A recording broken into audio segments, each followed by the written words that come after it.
Con su permiso, señor presidente, muy buenos días a todas y todos ustedes. Hoy en el Pulso de la Salud, el subsecretario Hugo López-Gatell les comunicará la decisión que ha tomado el Gobierno de México ante el fin de la emergencia sanitaria por COVID-19 declarada por la Organización Mundial de la Salud, su ruta crítica y el seguimiento en México. También el subsecretario continuará con el tema prevención social de las adicciones y en su momento el maestro Zoé Robledo continuará informando de los avances del IMSS Bienestar 2023 en el país, enfocado desde luego para atender a la población sin seguridad social. En este caso con los temas la convocatoria de reclutamiento de médicos especialistas jubilados, la implementación del modelo IMSS Bienestar en Zacatecas y en San Luis Potosí y finalmente los avances más importantes generales en 11 estados.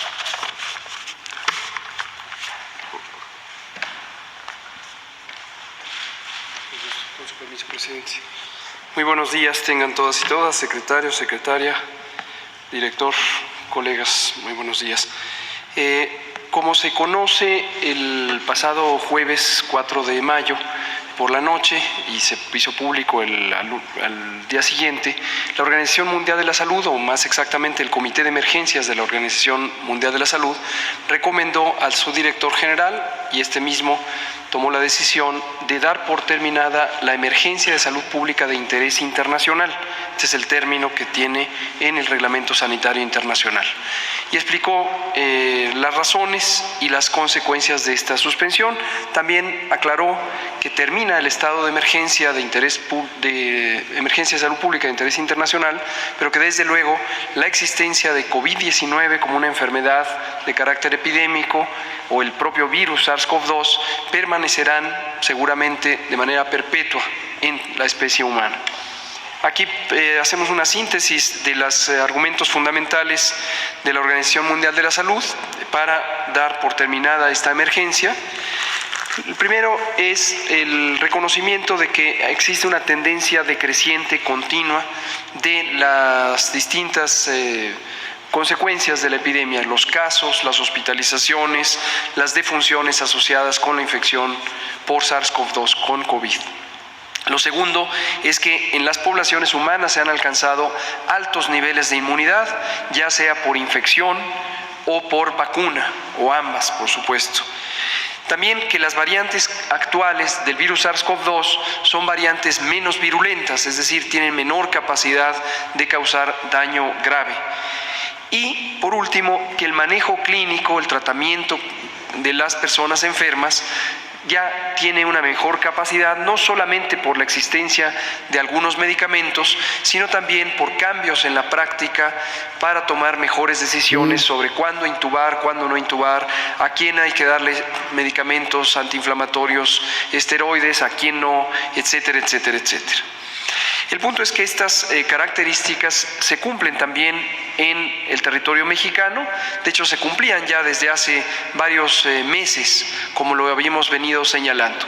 Como se ve en la siguiente imagen, tenemos la curva epidémica que refleja el conjunto de la epidemia desde su inicio en la primera semana de marzo de 2020. Y ven ustedes las 6 olas que hemos tenido de esta enfermedad. Lo que se representa en las curvas es precisamente los casos. Y en una línea roja se representa la hospitalización, el porcentaje de personas hospitalizadas. Y en la línea negra el porcentaje de personas que fallecen estando infectadas por COVID o por el virus SARS-CoV-2.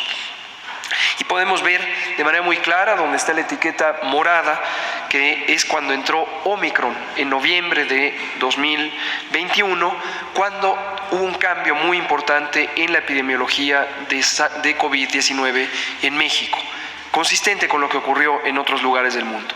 Como hemos venido anunciando una y otra vez, este cambio principalmente es que aunque existen una importante cantidad de casos durante las oleadas epidémicas, no se acompañan afortunadamente ya de una proporción importante de personas hospitalizadas y mucho menos de personas que pierdan la vida como consecuencia de la enfermedad. Y podemos ver también en el caso mexicano que las olas 5 y 6, que son las que están en el lado derecho de la gráfica, fueron mucho menores incluso en la cantidad de casos comparadas con la ola 4, que fue precisamente en la que empezó a predominar Omicron. Hoy día Omicron y sus distintas variantes son el 100% de los aislamientos de virus SARS-CoV-2 que se encuentran en México. Respecto a la inmunidad, también en México se cumplen las condiciones que ha señalado la OMS. Prácticamente 95% de las personas tenemos anticuerpos contra el virus SARS-CoV-2, ya sea porque nos infectamos y padecimos COVID, ya sea porque fuimos vacunados en su momento. Y como se puede ver en el mapa, en todas las regiones del país se encuentran estos altos niveles de inmunidad. Estos son los datos que corresponden a la Encuesta Nacional de Salud y Nutrición 2022, en la que hubo un módulo específico sobre COVID y se hicieron análisis de suero para identificar la presencia de los anticuerpos. Entonces, alto nivel de inmunidad también.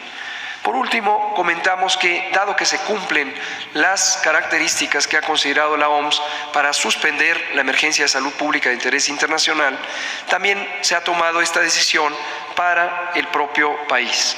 El presidente ha firmado un decreto que pone fin a la vigencia del decreto original del 23 de marzo de 2020, en el que se estableció la situación de emergencia sanitaria asociada a COVID-19. En consecuencia, con este decreto que pone fin, tendrán que darse por suspendidas también las vigencias de los distintos acuerdos que en su momento emitió el Consejo de Salubridad General y el Secretario de Salud para instruir la acción extraordinaria en materia de salubridad general. Y en esta lista de 7 elementos comentamos lo que serán los componentes de un plan de largo plazo para el seguimiento de COVID, en la medida en que COVID-19, como lo hemos dicho repetidamente, ya se considera una enfermedad en estado endémico y ya no epidémico, es decir, permanecerá con nosotros por siempre, con altos y bajos seguramente predominando en la temporada fría del año. Algunas recomendaciones, no me detendré en cada una, que quiero destacar son la 4, en donde México tuvo la más grande reconversión hospitalaria del mundo.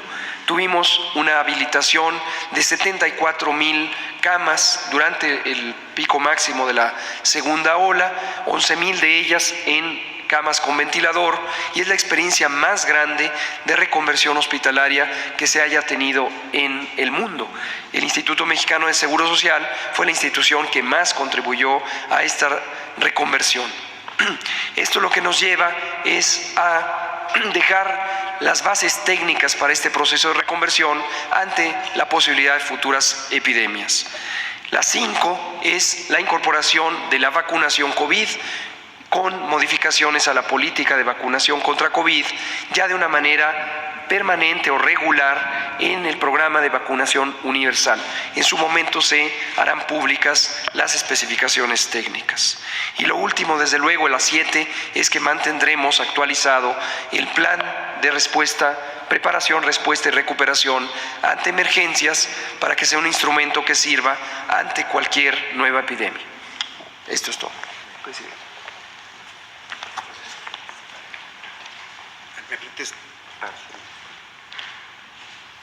Muchas gracias. Gracias. Con su permiso, señor presidente, informamos el día de hoy al pueblo de México sobre los avances del IMSS Bienestar, la institución de atención médica para las personas sin seguridad social de la Cuarta Transformación. Uno de los temas que hemos estado reportando es justamente la contratación, el reclutamiento de médicos especialistas que nos hacen falta, y este es un primer reporte de una de las estrategias que acabamos de echar a andar.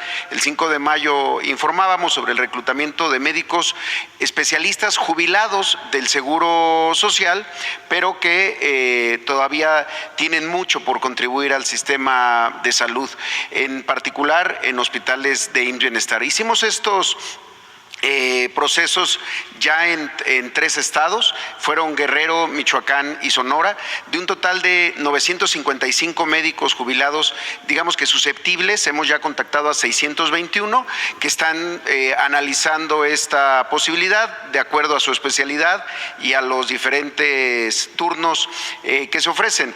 El planteamiento de estos contratos establece 47,441,000 pesos mensuales netos, 20 días de aguinaldo, vacaciones, no se pierde la jubilación del IMSS y son en los turnos matutino, digamos de las 8 de la mañana a las 3 de la tarde, en el vespertino y también en turno nocturno para algunas especialidades o en la jornada acumulada, que es decir, los fines de semana. Ya tenemos a 50 médicos que nos han firmado su aceptación, que tuvieron interés y seguimos trabajando con los 621. En la siguiente tenemos algunas fechas que queremos difundir de otros estados, San Luis Potosí, Oaxaca y Sinaloa. En San Luis Potosí vamos a hacer este proceso el 12 de mayo en los hospitales de San Luis Potosí, el general de zona número 1, y en Ciudad Valles, en el general de zona número 6, todos del Seguro Social. En Oaxaca van a ser 3 procedimientos el 19 de mayo en la Unidad Médica Familiar número 65, en Oaxaca capital, en Salina Cruz, en el hospital de zona número 2, y en Tustepec, en el Hospital General de Zona número 3. También el 19 de mayo vamos a estar en Sinaloa para estos procesos, en Culiacán, en Los Mochis y en Mazatlán, en el General Regional número 1 de Culiacán, en el General de Zona 49 de Los Mochis y en el Hospital General de Zona número 3 en Mazatlán. Seguimos difundiendo también médicosespecialistas.gov.mx, en donde pueden tener más información también de otros estados donde estamos haciendo este proceso. En la siguiente tenemos avances de 2 estados recientes que se incorporaron al plan de IMSS Bienestar. En el caso de Zacatecas, en donde se está ya capacitada al 100% del personal, hemos capacitado allá a 4,300 personas. Ha habido inversiones por parte de IMSS Bienestar y de INSABI en conservación, sobre todo en centros de salud, en unidades de primer nivel por 43 millones de pesos y también en un hospital, en el Hospital de Fresnillo, y en términos de equipamiento se han hecho inversiones recientemente por 75,5 millones de pesos para adquirir 1,100 equipos, de los cuales el 39% ya están en las unidades. El resto ya fueron adquiridos y están en proceso de entrega. En el abasto, un paso fundamental para esto es que ya se hizo el cálculo de los consumos promedios mensuales, es decir, saber cuánto consume de cada medicamento, de cada clave, cada hospital, cada centro de salud, lo que nos permite tener una mejor planeación, evitar desabasto, evitar también caducidades y así poder tener un surtimiento más efectivo de recetas. En el caso de San Luis Potosí, en la siguiente, donde hay una intervención en 16 hospitales y 187 centros de salud, hoy estamos trabajando en estos 12 hospitales, que son 4 generales y 8 básicos comunitarios.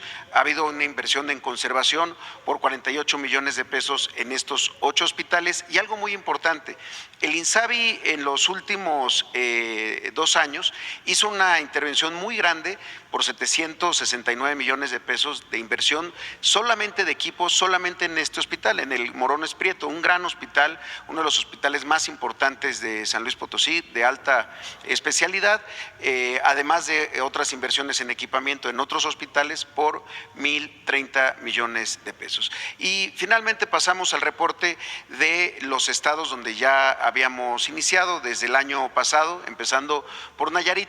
En esta ocasión, a todas las acciones de equipamiento, conservación, rehabilitación de quirófanos, de unidades, el abasto de medicamentos, tienen que repercutir en esto, que es lo más importante, en incrementar los servicios, en incrementar las atenciones para la población sin seguridad social en estos hospitales. Por ejemplo, en Nayarit, en estos 13 hospitales, se ha incrementado el 62% las consultas de medicina general, 231% se ha incrementado las consultas de médicos especialistas. Esto porque pues tenemos más médicos especialistas en Nayarit ahora. 89% más cirugías y 33% más la atención de partos. El abasto de medicamentos pasó de 35 a 99%. Este es un cálculo que estamos haciendo tomando los últimos 3 meses, es decir, febrero, marzo y abril, comparado con los últimos 3 meses antes de que entrara IMSS Bienestar, es lo que nos permite estar haciendo estas comparaciones. En la siguiente tenemos a Tlaxcala, con 42% más de consulta de medicina general, 46% más de consultas de especialidad, 38% más cirugías y también un 1% más de partos. El abasto se encontró desde el año pasado en 50%, está en 96% de recetas surtidas en Tlaxcala. Ahora sí es Colima, donde estamos en 5 hospitales, donde hay 76% más consultas de medicina general, 305% más de consultas de especialidad en estos hospitales de Colima, 81% más cirugías y 46% más partos. También el abasto pasó de un 45% inicial al 94% ya de receta surtida en este estado. La siguiente, por favor, Baja California Sur, con 27% más de consultas de medicina general, 116% más consultas de especialidad, 39% más cirugías y 2% más de partos. El abasto pasó de un inventario del 65% ya a un 99%. Baja California es de los estados que ha tenido mejores resultados a pesar de la complejidad para la distribución de los medicamentos. En la siguiente tenemos a Sonora. En estos 17 hospitales de Sonora se ha incrementado en 39% la consulta de medicina general, 123% más de consulta de especialidad, 76% más cirugías y 54% más partos atendidos en estas unidades. El abasto en Sonora era un problema muy serio, estaba en 20%, ahora lo reportamos en 98% de recetas surtidas en la consulta en los hospitales. La siguiente, Sinaloa, 4% más de consultas de medicina general, 140 más de consulta de especialidad, 6% más cirugías y 2% más partos. También el abasto de 39 al 96% es el incremento que tuvo en los hospitales de Sinaloa. En la siguiente tenemos a Campeche, donde ha habido un incremento del 2% en la consulta de medicina general, de 14% en la consulta de especialidad, 7% más cirugías y 9% más partos. Estaba en 65% el abasto, lo reportamos hoy en 98%.